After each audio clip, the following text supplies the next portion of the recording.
Itu banyak jenisnya sahabat pusaka Jawa. Ada yang lurus, ada yang look 3 dan ada yang look 5. Kalau yang cengkrong look 3 biasanya orang menamakan adalah keris cengkrong jangkung. Kalau yang look 5 adalah keris cengkrong Pandawa. Nah, keris cengkrong sendiri ya, yang pada umum atau lazimnya sering ditemukan adalah keris cengkrong yang look 3 dan look 5. Kalau ini looknya look 13 spesial. Karena look 13 mempunyai makna yang sangat tinggi. Mempunyai makna yang bagus sekali, cocok dengan ageman orang tersebut. Nanti kita babar step by step ya, satu persatu. Assalamualaikum warahmatullahi wabarakatuh. Salam sejahtera, salam budaya. Rahayu, rahayu, rahayu. Berjumpa lagi dengan saya Mas Oo di channel Pusaka Jawa Official. Alhamdulillah wa syukurillah, segala puji bagi Allah yang telah memberikan segala nikmatnya. Nikmat yang paling besar bagi kita adalah nikmat iman dan Islam, serta nikmat diberikan kesehatan. Di antara nikmat-nikmat yang lainnya yang tidak bisa kita sebutkan secara dohir maupun batin. Semoga Allah selalu menjaga iman Islam kita sampai nafas terakhir kita, sampai ajal menjemput kita. Shalawat serta salam semoga selalu tercurah kepada junjungan Nabi besar kita Nabi Muhammad SAW serta keluarganya, sahabatnya, serta pengikutnya ila yaumil akhir. Allahumma ij'alna minhum. Semoga kita semua digolongkan umat Rasulullah SAW dan mendapatkan syafaat dari beliau kelak di akhirat nanti.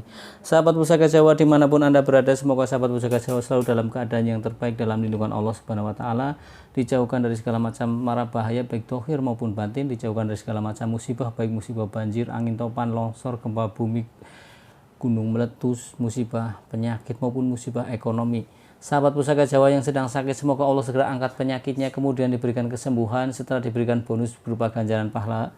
Karena di balik sakit pasti ada hikmahnya, dan sakit juga termasuk penggugur dosa asal kita tidak menggerutu ya, karena ada dosa-dosa yang digugurkan lewat sakit atau datangnya penyakit.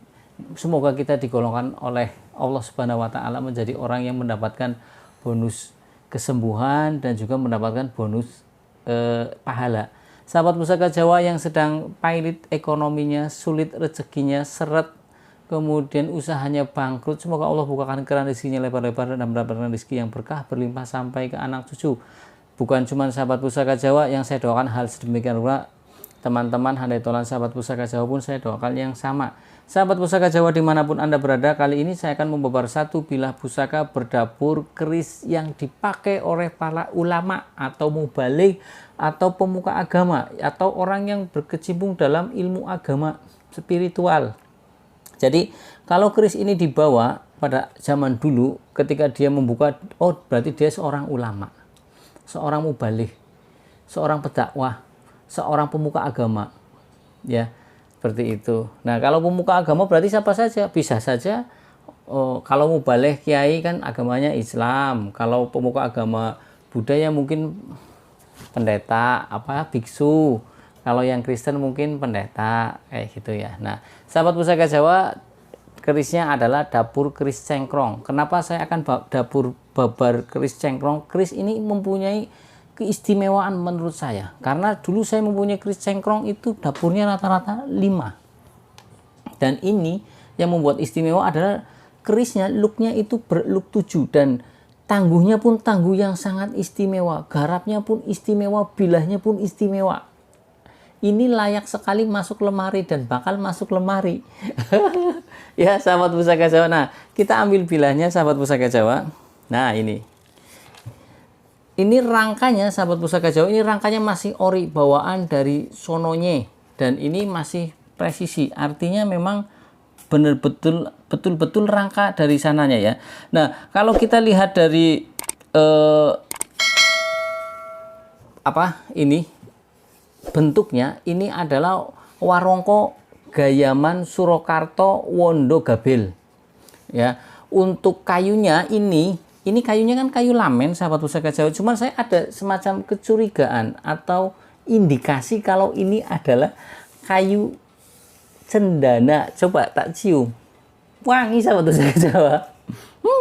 Ini kalau digebek pastinya ya, saya permasalahannya begini, di Tegal itu merangi itu jarang ya, tidak. Kalau di Solo, di Jogja, mungkin di Jawa Timur banyak ya merangi, tapi kalau di sini jarang. Apalagi yang dengan teknik yang sudah pinter gebek pakai mesin kayak di Jawa Timur, itu langsung kilap, belum ada sejam aja udah kilap dan tidak pakai pernis. Nah ini kalau digebek, saya punya keyakinan ini bakal wangi ini. Karena ini menurut saya ini adalah cendana, karena sudah lama jadi coklat begini.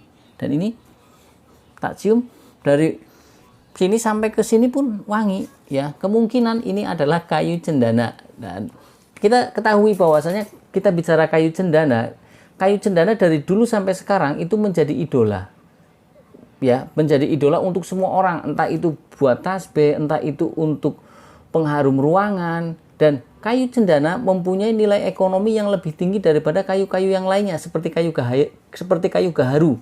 Kayu gaharu pun sama, mempunyai satu kewangian ya. Nah, ini cendana juga dari dulu harganya sudah mahal. Jadi, jika ada warangka dengan kayu cendana otomatis mempunyai satu nilai ekonomi yang lebih. Kemungkinan biasanya untuk pusaka-pusaka tertentu yang sangat disayang, bentuk penghormatan kepada sang pusaka, pada pusaka ini karena bagus, biasanya diwarangkani dengan kayu yang bagus pula. Entah itu gaharu, entah itu cendana, nah seperti ini. Ini bentuk penghormatan.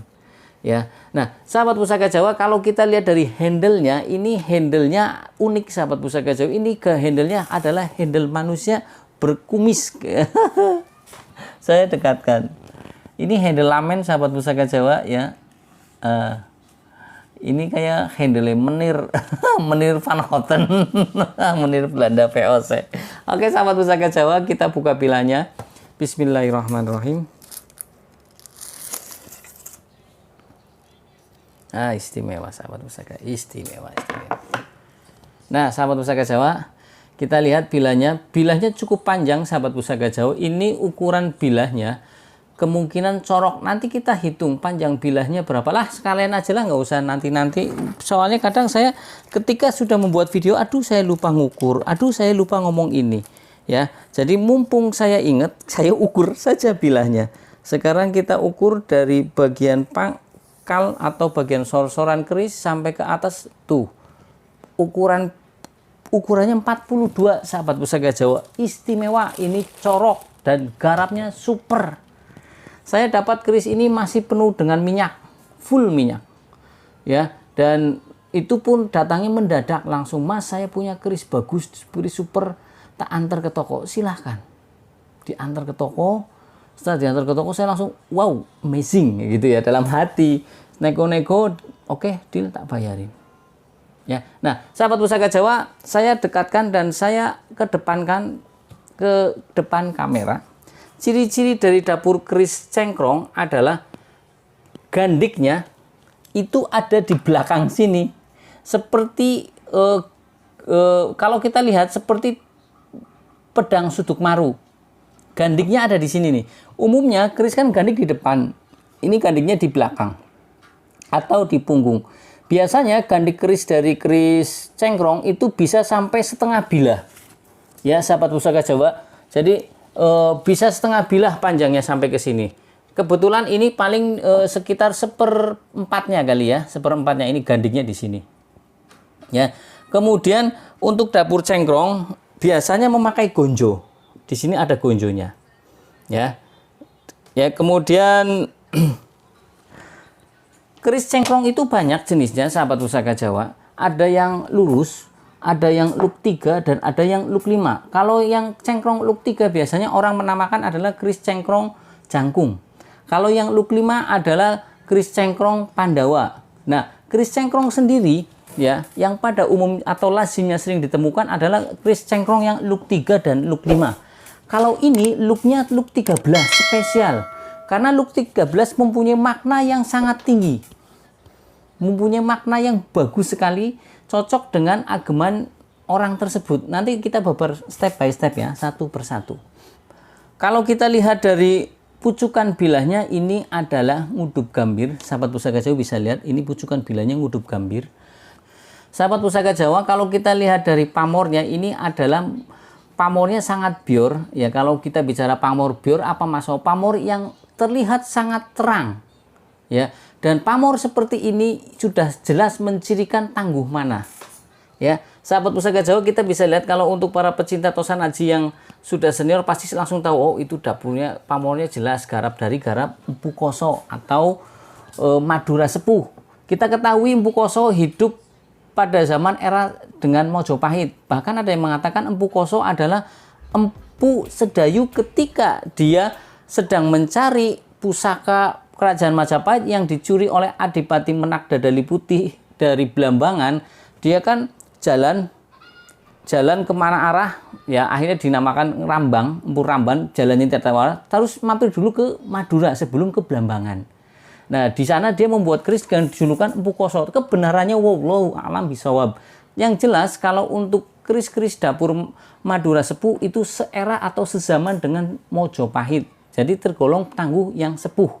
Nah, sahabat Pusaka Jawa dimanapun Anda berada, pamornya ini bolak-balik full bilah, ya, full, dan ini menurut saya istimewa. Coba sahabat Pusaka Jawa bisa lihat. Ya, pamornya terang. Ini ketika saya warangin saja, dari pihak yang warangin mau dijual nggak Mas Oo? Saya bilang tidak. tidak. Kalau cocok harganya iya. Oke, sahabat Pusaka Jawa dimanapun Anda berada, kalau kita lihat pamor ini adalah pamornya Wengkon Isen. Kita ketahui pamor Wengkon Isen adalah pamor yang dirancang, ya, yang dirancang oleh sang empu, ya, agar menyerupai seperti frame. Wengkon itu tepen seperti frame. Dan yang istimewa ini adalah pada umumnya saya sering jumpai pamor Wengkon Isen itu ada di bilah lurus, dan ini ada di bilah luk, dan ini juga tidak nyerjang bilah. Sahabat Pusaka Jawa bisa lihat nih, ya, ini kan bilah ini garapnya lumayan, artinya tidak, pamornya tidak sampai nerjang bilah yang di bagian sini, ya, di bagian sini sampai ke sini, ya sahabat Pusaka Jawa. Nah, sebagian pencinta keris beranggapan tuah atau angsar dari pamor Wengkon Isen adalah, Wengkon Isen adalah artinya adalah melindungi dan terlindungi. Melindungi yang di dalam. Ya, Wengkon Isen ini artinya wengkon kan frame. Jadi tuah atau angsarnya adalah untuk protect, untuk perlindungan. Tidak cuman si pemilik keris ini, tapi juga seisi rumah yang ada di rumah itu ikut terprotek. Jadi doa dari sang empu, doa dan harapan dari sang empu maupun sang pemesan awal keris ini adalah dengan pamor Wengkon Isen, dengan lambang pamor Wengkon Isen ini, agar si pemilik keris ini dan keluarganya mendapatkan keselamatan dari hal-hal yang negatif. Ya, yang kedua adalah pamor Wengkon itu mempunyai tuah atau angsar adalah dijauhkan dari segala macam godaan seperti judi, molimo. Ya, jadi manusia hidup kan sangat senang sekali. Manusia itu maaf ya. Kadang kan manusia mempunyai karakter masing-masing. Katakan orang itu tidak perokok, ya, orang itu tidak pemabok, ya, tapi kena di judi. Orang itu tidak judi, tidak perokok, tidak pemabok, kena di madon, dolanan wadon. Naudzubillah min dalik. Orang itu tidak kenanya madat, dolanannya sabu-sabu. Nah, doa dan harapan dari sang empu di sini adalah agar si pemilik itu menjadi orang yang dijauhkan, dihindarkan dari segala macam godaan yang molimo itu. Karena kita hidup butuh satu perlindungan dari hal-hal yang negatif. Ya, kadang kita meminta doa kepada orang tua kita. Pak, Bu, saya minta didoakan biar saya hidupnya lempeng, lurus, diridhoi Allah Subhanahu wa taala. Nah, orang dulu yaitu dengan ikhtiar batin kemudian meminta kepada sang empu. Nah, sang empu itu kemudian dengan doa-doa khusus yang dikhususkan yang diminta oleh sang pemesan awal keris ini agar supaya dijauhkan dari segala macam godaan, maka sang empu menyematkan doa tersebut dengan lambang pamor Wengkon Isen. Ya, kemudian pamor Wengkon Isen mempunyai tuah atau angsar menjadi agar orang itu menjadi hemat. Artinya, ketika orang itu mendapat rezeki, orang itu tidak dihambur-hamburkan yang tidak penting. Hemat bukan berarti pelit. Perlu diingat sahabat Pusaka Jawa, hemat belum berarti pelit. Seumpamanya dia punya duit mung-munge bahasa Tegal ya. mumungnya apa ya bahasa Indonesianya? Mumungnya berarti cuman-cumanya. Kemudian katakan dia punya 100.000, kemudian ada orang membutuhkan yang belum makan, kemudian dia dari perjalanan jauh tidak punya ongkos, dikasihkan uang 100.000. Itu bukan masalah hemat. Ini masalah ditempatkan di mana uang itu sesuai, ya. Jadi dia tidak boros, tidak. Seperti itu, ya. Nah, kemudian sahabat Pusaka Jawa, kalau kita bicara tentang Luk 13, makna filosofi atau makna simbolik dari Luk 13 adalah doa dan harapan Sang Empu dengan lambang Luk 13 adalah agar si pemilik Luk 13 ini mempunyai jiwa, ya, jiwa yang stabil, kemudian kedudukan sosialnya pun stabil. Artinya orang itu sudah mapan secara kejiwaan maupun secara status sosial. Ya, tentunya harapan kita semua ketika kita berada di lingkungan masyarakat, kita kejiwaan kita stabil. Artinya ketika orang jiwanya stabil, insya Allah menjadi bijaksana, mencikapi semua masalah pun bijaksana. Kemudian secara status sosial dia pun stabil, artinya tidak nyungsep-nyungsep banget lah. Ya, kalaupun di masyarakat itu ada nilai plusnya lah dia, tidak kekurangannya, cukup lah seperti itu. Syukur-syukur bisa lebih. Ya, jadi orang yang honimah, orang yang kaya. Nah, sahabat Pusaka Jawa dimanapun Anda berada, kalau kita bahas tentang tuah atau angsa dari dapur cengkrong, cengkrong kalau pung Jawa, pung Tegal ngomong mececek orang nongkrong. Ada wong Tegal ngomongnya cengkrong ke mececek orang nongkrong, mendelik, ndelengna karo nongkrong di pinggir jalan. Bukan itu maksudnya. Cengkrong sendiri kalau menurut bahasa Jawa artinya adalah bentuk tangan dan kaki yang bengkok. Maksudnya apa? Difabel, cacat. Artinya manusia itu mempunyai banyak kekurangan, agar manusia itu tidak gampang menyalahkan orang lain, agar manusia itu tidak gampang menghina orang lain, karena pada dasarnya manusia itu banyak kekurangan, agar dia lebih banyak mendekatkan diri kepada Tuhan yang Maha Esa. Jadi kenapa kok dapur cengkrong disematkan pada nama bilah keris? Sang Empu mengingatkan kita bahwasanya kita manusia itu banyak kekurangan. Jangan, kalau dia kaya tidak menghina yang miskin.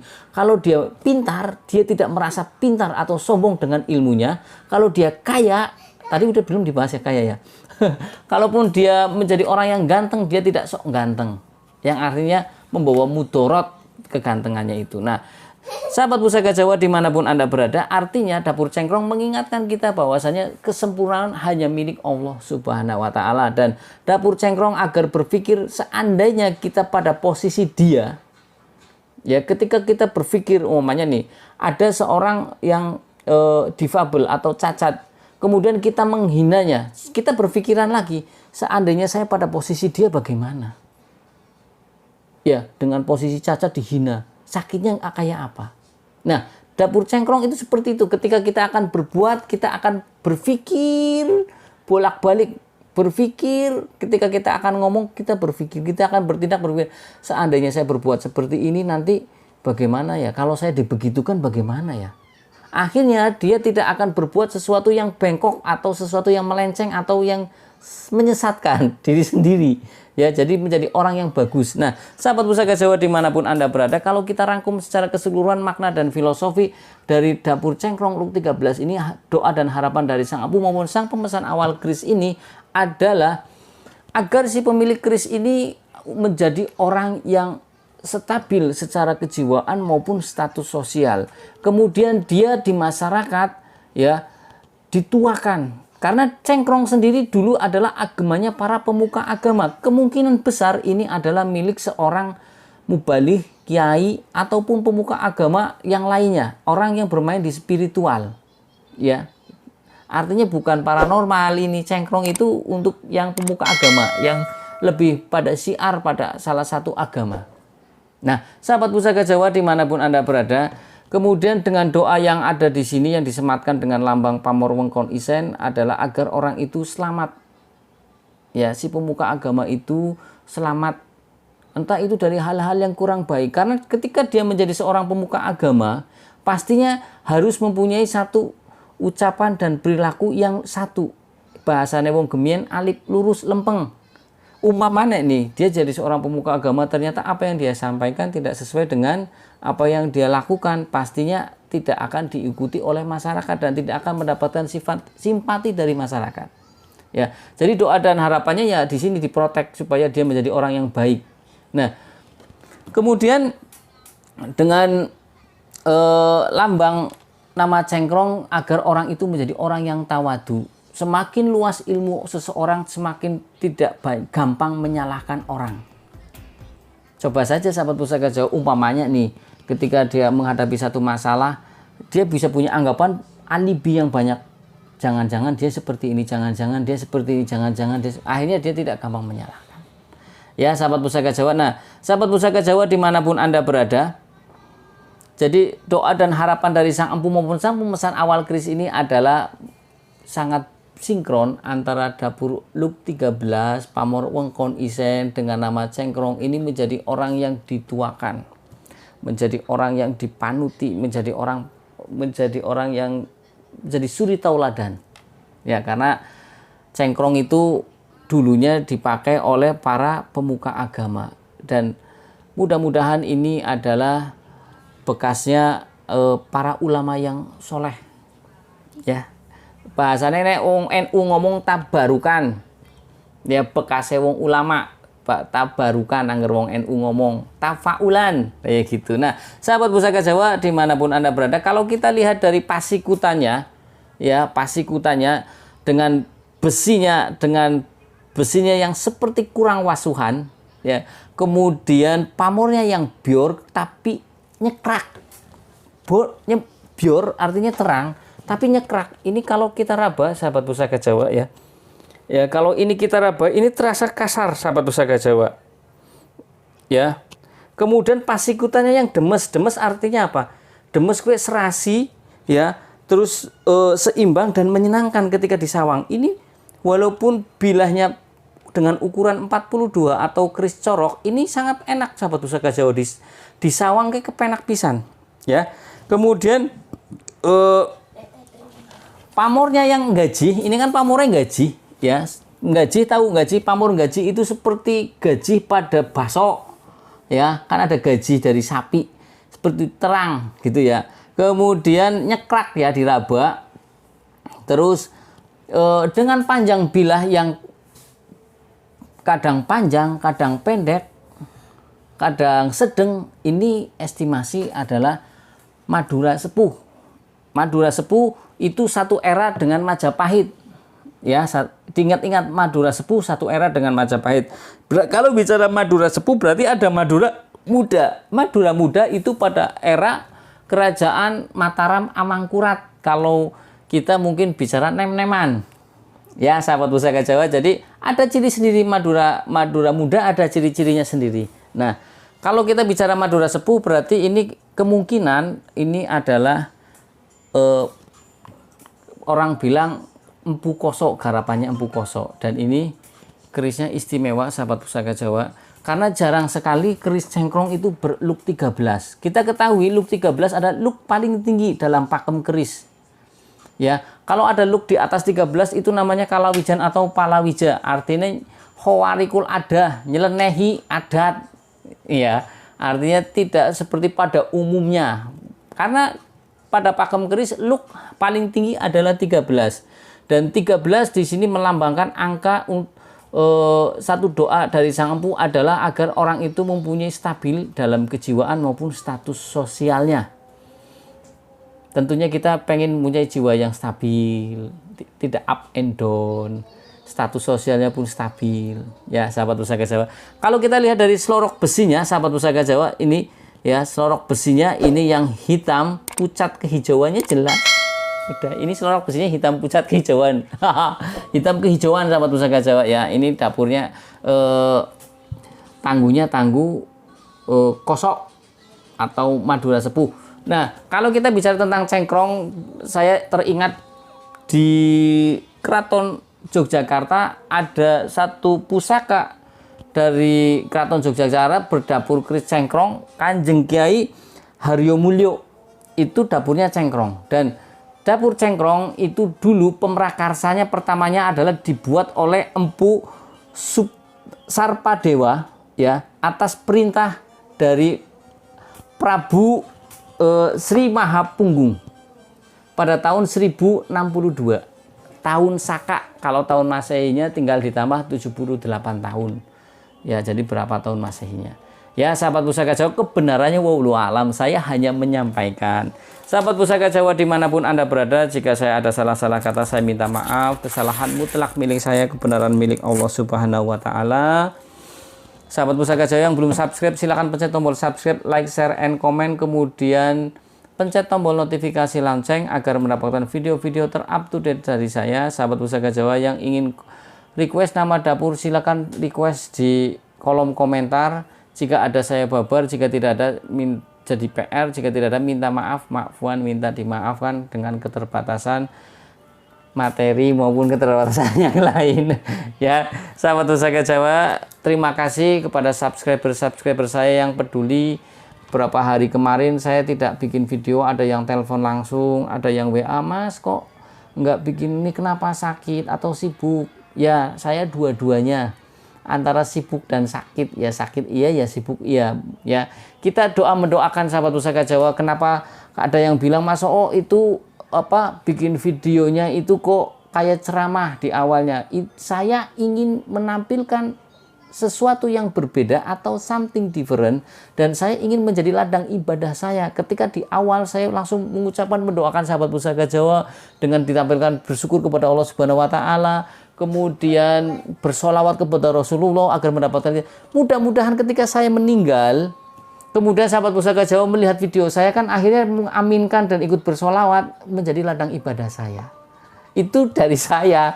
Kalau subscriber yang lain monggo, YouTuber yang lain monggo, terserah suka-suka ya kan. Kalau saya kan tidak cuman perbendaharaan di dunia saja, saya pengen investasi untuk akhirat saja. Dan saya juga sering mengatakan, apa yang saya sampaikan ini hanya berdasarkan buku pakem ya. Saya tidak ingin membelokkan atau menyesatkan sahabat Pusaka Jawa, oh harus percaya pada Allah. Tidak, ini hanya perlambang doa dari Sangmu yang dilambangkan dalam bentuk pamor, dalam bentuk dapur, dalam bentuk look ya. Sahabat Pusaka Jawa, sahabat Pusaka percaya boleh, tidak percaya pun boleh, karena ilmu jika tidak disampaikan, tidak akan hilang. Ini adalah ilmu dari leluhur kita. Kalau bicara syirik, tempatnya ada di hati. Jika kita kembalikan semua kepada Allah Subhanahu wa Ta'ala, insya Allah tidak syirik. Jika kita bicara tua dan angsara begini-begini, kalau kita langsung yang membuat hal seperti itu adalah Tuhan Yang Maha Esa, why not? Kenapa tidak? Ya sahabat Pusaka Jawa, dari saya itu saja. Assalamualaikum warahmatullahi wabarakatuh. Salam sejahtera, salam budaya. Rahayu, rahayu, rahayu.